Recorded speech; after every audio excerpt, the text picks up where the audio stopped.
Destroys organic contaminants. It will kill bacteria and other crap. That's why it gets all the green out of the pool. This Bleaches your pool. this blends into the pool right now. See? There's the pool, and The then pool is this color, so we bought a pool this color. That's not bio color green. It's gonna artificially have clean water in it. Yeah. And we're gonna clean that water with shock, but not in our kiddie pool, because that's gonna come from a hose, and it's don't. gonna be good. Like, we'll be able to sit in it and not get a yeast Exactly. infection. Ew. You won't get a yeast I infection. hate when I get yeast infections.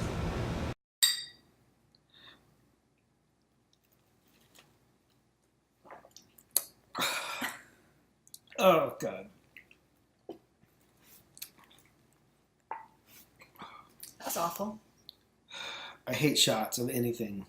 Oh. It's a pointless Burning. thing to do. Yeah, it's Burning. burning. So, yeah, we tried filming on Tuesday this week and brought this kiddie pool, which we're sitting in right now, that is currently filled with, like, bubble wrap. Pumped it up with water, sat in it in our bathing suits, and did the whole podcast only to find that the audio failed because there's, like, wind and, you know, people jackhammering and building a house next door, so that didn't work out. Alas, we're here again. Yeah. But, yeah. I'm gonna test this out. Let's listen to the sound and make sure it's okay. Before crystal meth, there was shock. This stuff works. So, Mark is going on a camping trip to California this weekend, and the theme is Thanksgiving. And friends don't let friends dress up like pilgrims, so he's going to be an Indian chieftain. And in lieu of having any actual Indian stuff, we got him this pretty dress that's like faux suede, and it's brown. And we're going to modify it so that he can be Sacagawea. I mean, a chieftain. Okay. Awesome. You didn't put your hands up. Was I supposed to? Yeah. So you need to kind of like get your arms in the sleeve, like right there. Yeah. No. I don't know what the fuck that is. What is this? It's here. Up more, like right here. There.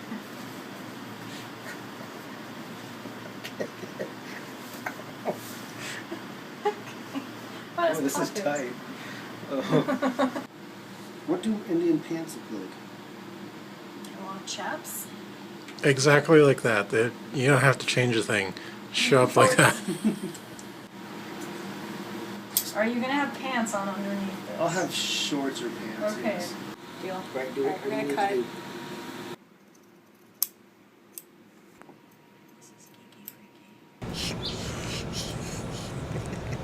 In the heat leading up to DefCon, we wanted to make name tags, like cool name tags that have our handles on them and have some sort of circuitry that does something, which is something that Jeff was going to do originally on his own, but he has a lot on his plate right now, so he asked me to come up with some clever idea, and I decided to make circuit art.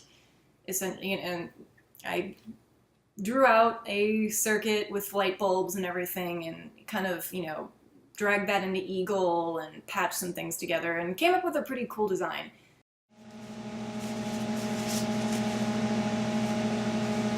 Nurse Sarah. Hi. Oh, God! That was awesome. Isn't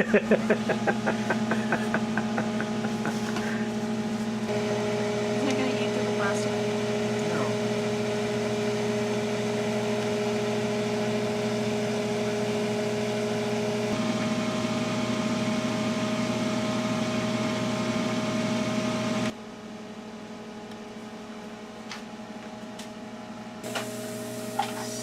Kitty.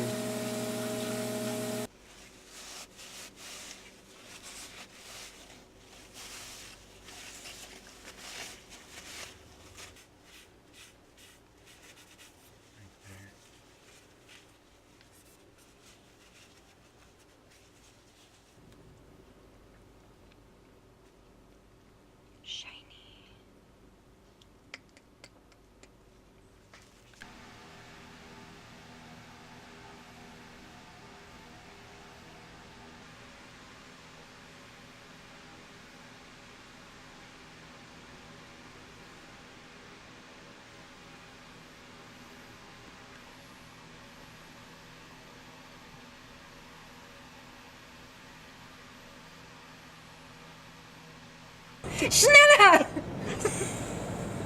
You're not blowing enough. This is not getting inflated. So we all have a lot on our plate, right? We're working on badges. I'm doing graphic work for 2 of the contests, Crash and Compile, and then the DefCon Darknet project. Jeff is actually running Crash and Compile this year, and he's, overseeing the qualification round, and he actually kind of twisted Mark's arm and got him to sign up. And he's his own team all by himself, team Burn It Down. And he did the 3 qualification questions this past Sunday. Yeah, that was interesting. And he passed. Yeah. I expected the worst. It was like, here's a server with something on port 25. Hack into it. And it's like, what? No. But it was like, yeah, just solve this common problem of, here's some input data, do something with it, and put in some output. And it was challenging. Had to figure it out on the fly. The faster, the better, because you could. There's time. Yeah. So I think I was 4th place overall so far. There's been a couple more entries since then. Okay. So somebody actually came in the other day and completely floored everyone else. Obliterated, yeah. So I think you got pushed down, but for a while you were 3rd. Yeah, I was worried though. Like Jeff told me like, oh, Mark started at exactly this time, and I was counting down like 4 hours, and like 2 hours into it, I was like texting him, and he's like, I'm ready to give up and start drinking because I can't solve the first problem, and that's the easiest one. Well, it wasn't solving the problem. I wrote code on my computer, and it ran fine, perfectly, and I submit it, and it says 0 out of 8 tests passed. I'm like, bullshit. It runs on my computer. It's fine.